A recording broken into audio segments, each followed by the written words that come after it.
For today's review, we are looking at Ghostmaker. Now, before I dive into talking about the accessories and, of course, the figure, as usual, let's take a quick look at the data profile card that is included to find out who Ghostmaker is as a character. And as you can see for the photo of this data profile card, it is just a 3D render of the figure itself. So nothing too special, and it's very generic looking. Ghostmaker originates from DC Future State. His real name is unknown, so we do not know his true identity. And it reads, Bruce Wayne, while training to become Batman, befriended another student on the path toward justice, the man who would become Ghostmaker, a master in all forms of hand-to-hand combat. The sword-wielding vigilante has a different, deadly approach to justice, which often puts him at odds with Batman. Much like the Dark Knight, Ghostmaker has an array of fabulous weapons and vehicles, and he will always strive to prove to Batman that his approach to justice is superior. And that is a very interesting read-up on who Ghostmaker is as a character. And now, let's talk about the accessories. And as you can see, it does mention that he is a sword-wielding vigilante, so of course, he does have his swords. He comes with two of them. And this is a sort of sword technique that I've seen in anime where, the character has like a longer sword and then a shorter sword, but it's like a dual wielding combo. I don't know what the proper term to this sort of sword play is called, but I've seen this in a lot of fictional things. It might be real as well. I'm not too sure. But nevertheless, it's pretty cool that this character uses two swords and they're different in length. So, there's that. He also comes with a sheath, as you can see. It is not a completed sheath, though. There is this strange thing with how Mcfarlane sculpts sheaths for DC Multiverse in particular, where these are not even full sheaths. Like, these are like half sheaths, whatever you want to call it. Like, look at this. It doesn't cover the blade. In most cases, when you sheath a sword away, right, it's covering every side of the blade. Like, it should be the same as what you see back here on this side. But for some reason, Mcfarlane doesn't ever do this. And yeah, this figure came out like a couple years ago. And, maybe you could say, oh, maybe at this time, they didn't really, know how to sculpt sheaths. It's like, no, that's not an excuse. It's like, they've been sculpting figures and statues for the last 30 years, or at this point in time, 20 plus years. I think this is just lazy, because around this point in time, I think they also made figures for the Witcher video game series. And I remember Suri, however you pronounce her name, she had a sheath accessory that was included with the figure, and it was a full sheath. It is literally sculpted out and covered. It's mainly just the DC Multiverse line where I see this sort of laziness, and I don't understand why this exists this way that it does. If they can do it for the other lines, why not do it the same here? I don't know. Just a really strange thing I've noticed with a lot of the sword accessories from the DC Multiverse line. So, and one more thing, these swords are also soft PVC, so they're prone to warping as well. So, also not that great. So, yeah. That's basically all the accessories you get with this figure. If you want to count the DC figure stand, you can, but that's usually always given with these figures anyways. Alright, let's talk about this figure, because that is the main thing that we are talking about today. And for a figure that came out a couple years ago, it still holds up pretty freaking well. And the reason why I wanted to talk about this figure today in particular is because this figure is just fun to look back at for me. Because it reminds me of this period with the DC Multiverse line from Mcfarlane where they were being experimental. And what I mean by this is that prior to this figure, I don't think I've seen any other DC figure before that had this level of sculpt work done to the textures here that you see throughout this entire figure. And yes, I'm going to be saying the word texture a lot in this review, potentially, because You want to talk about a figure that has texture overload? This figure is the best example of that. So when I look at this figure, every time I see it on my shelf, it just reminds me of this period where they were just testing new things that they didn't do before. And it was after this figure that they started to incorporate more of whatever this sort of texturing method is, whatever you want to call it, on a lot of the newer figures. Now, of course, in recent, right, with a lot of the figures that we've been getting nowadays in the present, you don't really see a lot of this texturing anymore. So times have changed.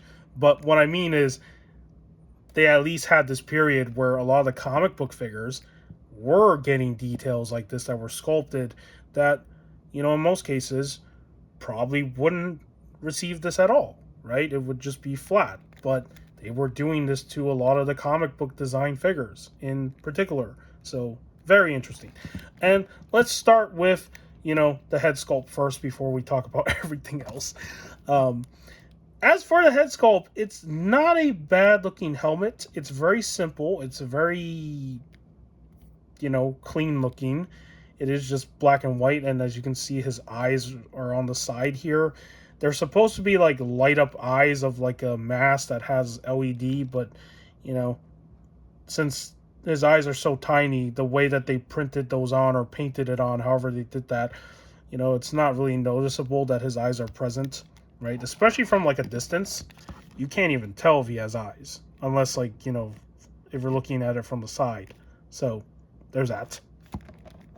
And he does have this like sort of like strap that goes all the way over his shoulders where his cloth cape is, all the way to the back, that is connected to this sort of strap down here. It's like a harness kind of, from what it looks like. And right here in the center, these look to be similar, where it's supposed to be some sort of LED glowing light thing, but you can see that the way they painted this is not the greatest. But nevertheless, they still painted the details in, and the sculpt work on the straps here are also really, you know, nicely done as well. So this is a figure that is an example where for $20 at the time that it came out, a lot of the sculpting details were pretty good for a $20 figure. Now, of course, I've seen people customize this figure because a lot of these details can be painted in with better colors to make them have some sort of contrast. But nevertheless, for what it is, without the paint or any of that, it still looks pretty good. So, yeah. Okay, let's talk about the armor here. So, he is wearing, like, bits of armor, as I like to call it, mixed in with, like, this cloth material that he is wearing underneath. So, of course, up here on his torso, he's wearing some sort of armor that's meant to protect him from maybe bullets or, you know, sword hits or something, right? He has that on top. And then down here, you can see that there are these straps that are connected to this bottom half of the armor that acts as his sort of like belt, waist area, and you can see the skirt armor here. And let's talk about some of the details that are actually present in the skirt armor. You can see a little bit of battle damage that are present right there. You can see the same thing over here, right? A little bit of battle damage. And yeah, there's just these nice sculpted details that are present, but, you know, they could be painted a lot better. Like in this case, you can tell that this is supposed to be gunmetal gray. So this is some sort of like metallic metal piece that he has on him, like down here, up here, and even on the arms. So if you are a customizer who did customize this figure, I'm pretty sure you probably made these like shiny looking than what they usually are. Because I never done anything to this figure custom wise. This is basically what it looks like normally. So, but it is a figure that definitely looks like it would be very fun to customize for sure. So, and that's exactly why there was a platinum version of this figure. And at that point in time when I got this figure, I didn't get the regular one. I got the platinum one from my pre-order, but I returned it because at this point in time, I wasn't really like, you know, familiar with what to buy for custom stuff. And I'm still an amateur at customizing my figures. The only things I have is just like chrome markers that are meant to make things look metallic. I haven't really like dived into customizing my figures completely, but I hope to do so in the future. I really do. Because there are some figures that I have on my shelf that just look like if I just do some sort of custom makeover on it, it will look even better. And this guy is like a good example of that, right? So, but yeah, at that point of time, when those artist-proof platinums were a thing, most people did not like them because they didn't state that there were, platinum versions for these figures. Not like today, where they tell you that, oh yeah, this figure has a platinum version. So that was the one bad thing about buying figures in this period of time, was that they didn't tell anybody about this. So people would get these unpainted versions and they thought that it was unpainted. They didn't think it was a platinum. They actually thought that the factory forgot to paint the figures. So that was a thing for a period too. And I'm not surprised by that sort of reaction because, there was no mention in the product information that there was a chase version, right? So yeah. And let's talk about the arms now. So let's talk about the shoulder here. You do have this sort of emblem on his shoulder armor. I think that's supposed to be his mask. It kind of looks like it. He does have more of this texturing here. He does have his gauntlets. Same thing on this side, right? Shoulder armor, more texturing with the cloth. So he is wearing some sort of outfit with a lot of cloth material. And then down here by the pants, you can see that they are very baggy in the design. And they are also heavily textured. It is crazy how much they put into this figure because, you don't see a lot of figures now from this line that are like this.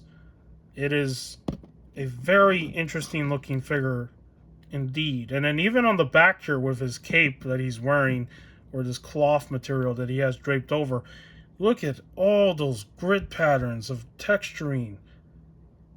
That's what I mean by texture overload. This figure is the definition of texture overload. Oh, and here's the backside as well. So you can see the armor, wraps around the backside. And that little port right here, the socket, that is for this piece to go into. And I will show how to put that on later. But yeah, that is basically all the details of this figure aesthetic-wise. And also, they did a really good job hiding this torso cut where this articulation is on this figure, because I remember when I saw this figure initially back then, like when the product photos came out, I didn't even know if this torso body area had upper articulation. I thought this was just one giant overlay piece that they have done before on some figures where you lose this upper torso articulation. But no, this figure has upper torso articulation. They just hit it so well. So yeah, this is what I mean by, like, it's a figure of a character that, I think a lot of people probably don't know anything about, including myself. I don't know much about this character. I didn't even hear about this character until this figure came out back then. But clearly they put a lot of work into this one. So, okay. That is basically the aesthetics of Ghostmaker. It's a very nicely sculpted figure indeed. Now let's talk about the articulation, because the articulation is where things, it's okay, but, there are some flaws. So let's start with the head sculpt. He can look up, so that's not too bad. He can look down, so he does have that. He can turn his head side to side. Now, of course, on this side, this will block, his view, of course, because he does have this sort of cloth material hanging from that side. But in terms of movement in the head, he does have okay movement, so it's not hindering any of the usual articulation. As for his arms, they do go out that far.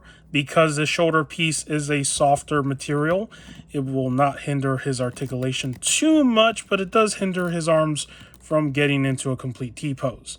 But if you want to swing it back and forth, you can on this side. Now, for this side, because the cape gets in the way, and of course this part gets in the way on the top, you're going to have to spread his arms out. But nevertheless, he can swing back and forth.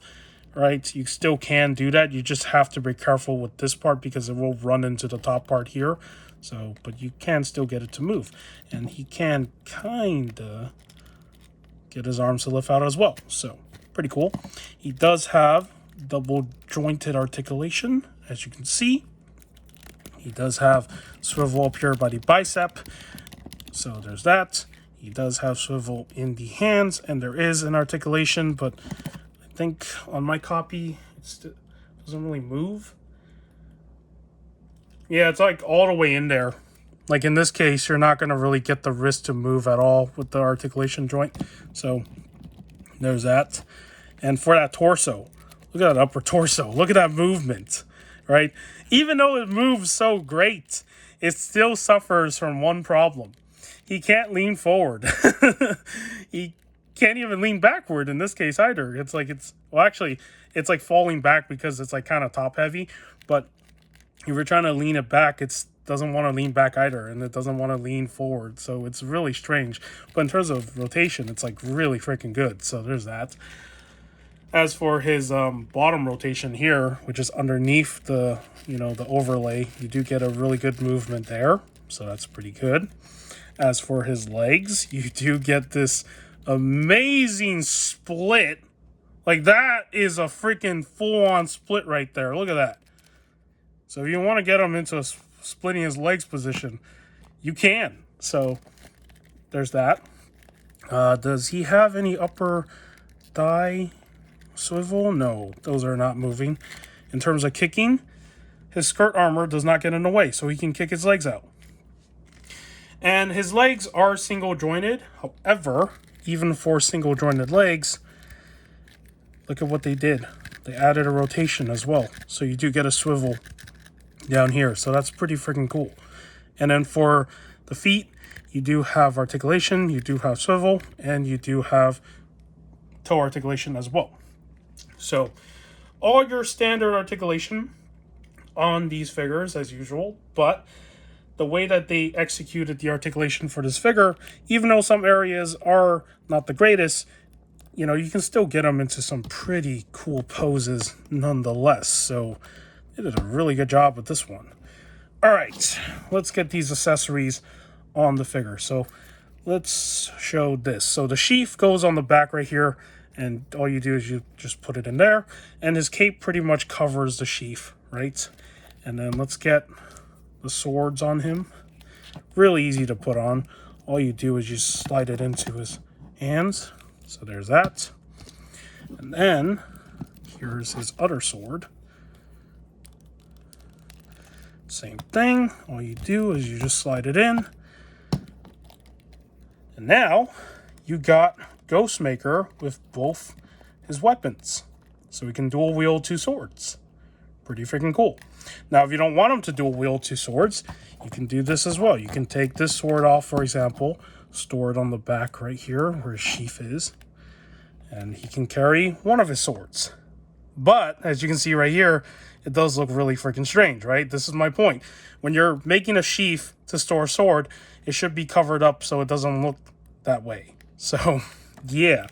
And this is just a really freaking cool figure. I know this review is like getting longer, but I haven't looked at this figure in a while, and I just really wanted to talk about this one today. So, yeah, it's pretty freaking cool. Even if you don't know who this character is, I mean, like, he looks cool, right? I mean, they did a really good job with this figure when it came out back then. And just looking back at this, I'm still really impressed by how this figure turned out. So, okay. Let's do a quick comparison with one other figure that I think he would go nicely with because he's also a villain, I guess. I don't know if this character is a villain. I don't know anything about him. But in my collection, he goes really good with this other character that they made a figure of. And that is Abyss.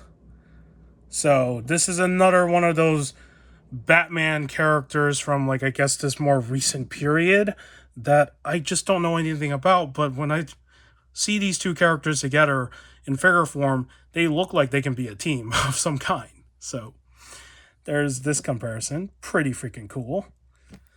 And yeah, that's basically going to be the review today for Ghostmaker. And if you found this video enjoyable, Do give it a like. If you want to subscribe to the channel for more action figure content and whatever else I do on here, you can. You don't have to. In the end of the day, I make these videos for fun. And with that said, take care, and I will see you in the next video.